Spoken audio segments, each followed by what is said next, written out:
Right, so this is about the talus and the tibia, and it's about the situation where the tibia ends up anterior to the talus. Very common where people stop running, everything kind of slides forward although the foot is planted, and the tibia overruns the foot, as it were. Okay? Right, so what we're going to try and do is bring the leg up into a relatively neutral position for the knee and the ankle. So you're at 90-degree angles. And we're going to try and block the whole of the foot, including the talus, onto the table using a downward pressure. Okay? So I'm sitting my hand over the neck of the talus, the head of the talus, and pressing down into the table like so. Okay? I, for some reason, end up sticking my finger straight into the table as well. I don't know if that helps or not. Okay? This hand's then going to reverse over the top and mirror the tibia, medial malleolus, top of the tibia as it were, and the fibula, lateral malleolus, as I reverse my hand over the top there. Okay? And I'm going to experiment with elements of dorsiflexion, inversion and eversion in order to try to find a barrier point. I can test that with an AP shift on the tibia as I'm going, until I find my bind point. So depending on the patient, you might find that easier or not so easily.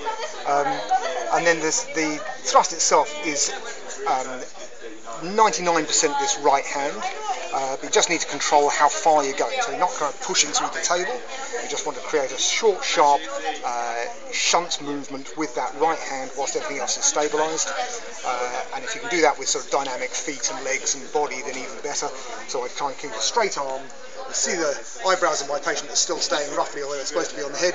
Now, do the breath in and out type thing, keeping them pinned there. So 1, 2, 3, and a little short, sharp hits like that. And you felt the end of the range. Yeah.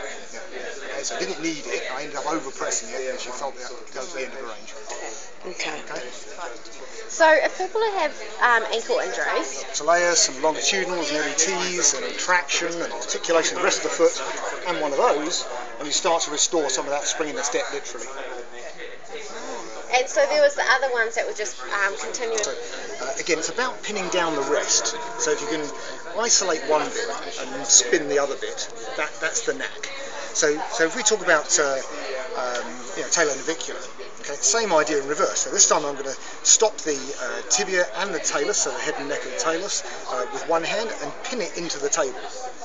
And I really am, I'm leaning on that. You can see the dent I'm creating and so on. I'm not being nice to it, I'm pinning it down. Okay, so that locks it up and locks it away from the situation. This hand then sort of mirrors the navicular, finding the navicular tuberosity with my index finger. Yeah?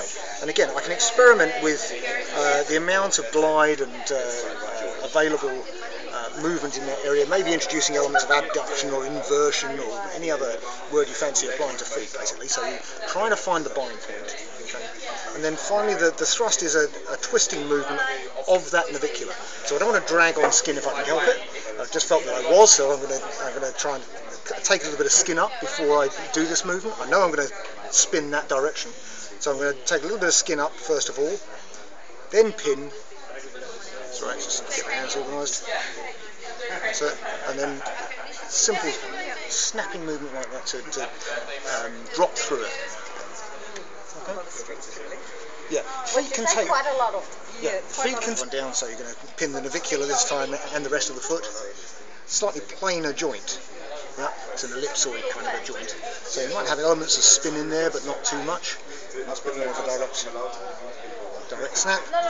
Next one down, cuneiform, same idea, plain joint, just gliding it. And again, if you can get a hand into there to try and control that net. Yeah. That felt like it might have gone. Yeah. Okay. So when you put the pressure, how do you prevent being grippy? The cuboid thrust that I think is the most effective is this supine one using your thumb. If you've got a hypermobile thumb that double backs on itself, then it's a bit of a non-starter. So we'll just talk about this. So bring the table up a little bit higher. I'd normally bring it right into the corner of the table. So if I can get you to come shuffle down a bit to the foot there. That's it. There you are. Yep. Okay, shaking hands with the foot again. Okay. So I'm going to lift the foot up, and I'm going to find the dead centre of the sole of the foot, just above the calcaneum. Okay, and that's the most southerly point of the cuboid. So I'm going to find that spot. It's usually a bit tender. So yeah, I'm starting to find a nasty underneath there already. So this is not a technique that this patient's going to enjoy, and you might have to warn them of that. Okay. Right, what I then want to do is try to dorsiflex the whole of the foot, including that cuboid. So I'm going to bring her up into that area and stop her from coming back down again just with my finger pressure on that cuboid. Okay. So the cuboid's now under pressure. Okay. Right, I'm then going to reverse my hand over the rest of the foot, so all the mets.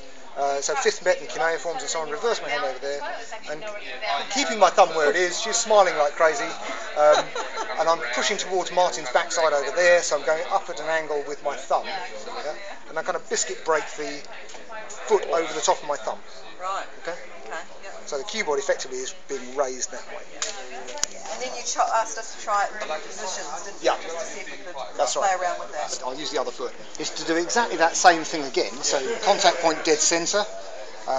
Cuboid on the outside here, we wanted to go up and out, is to try and do that same sort of biscuit breaking kind of thing, but with the foot in free space this time around. I haven't got any blocking going on, and I'm just flicking the thing out that direction. Okay, that kind of works if you're on the table like that. Okay, it tends to work a lot better if you let the leg come right off the edge of the table. So if you're able to bring that over the edge of the table, lovely. Sorry.